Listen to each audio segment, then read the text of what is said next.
नित्य प्रति किए जाने वाले जो 3 कार्य हैं उनके बारे में बात करें, क्योंकि जो भी कार्य हम करते हैं उनका क्या प्रभाव है इसकी भी जानकारी हमको होना चाहिए।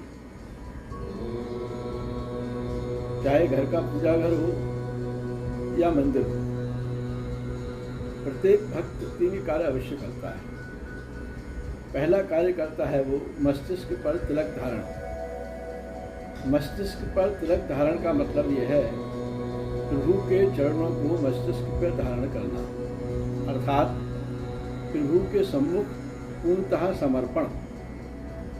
क्योंकि जब तक समर्पण नहीं होगा तब तक पूजा का कोई औचित्य नहीं है।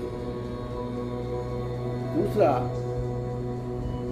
हम मंदिर पहुंचते हैं या अपने घर के पूजा घर में पहुंचते हैं तो घंटी बजाते हैं। अब यहाँ पर घंटी बजाने के कई उद्देश्य हैं। पहला तो ये है कि ईश्वर के सामने पहुंचने के पहले आप अपनी उपस्थिति दर्ज कराते हैं, मैं आ गया। दूसरा, जो दैवीय मूर्ति है उसमें चेतना जागृत होती है। तीसरा, जैसे ही घंटी बजती है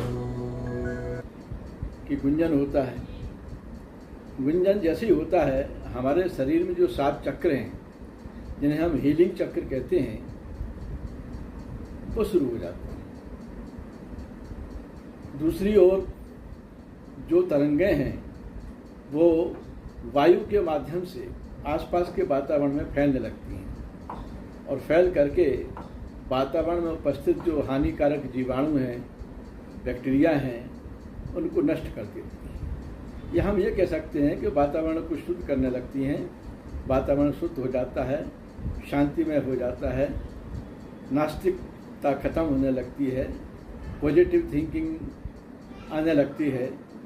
तो इस प्रकार शुद्धिकरण जिसे हम कह सकते हैं, ये शुद्धिकरण का कार्य हो जाता है। अब हम आगे आते हैं। घंटी बजाने के बाद तीसरा कार्य होता है मंदिरों में आरती।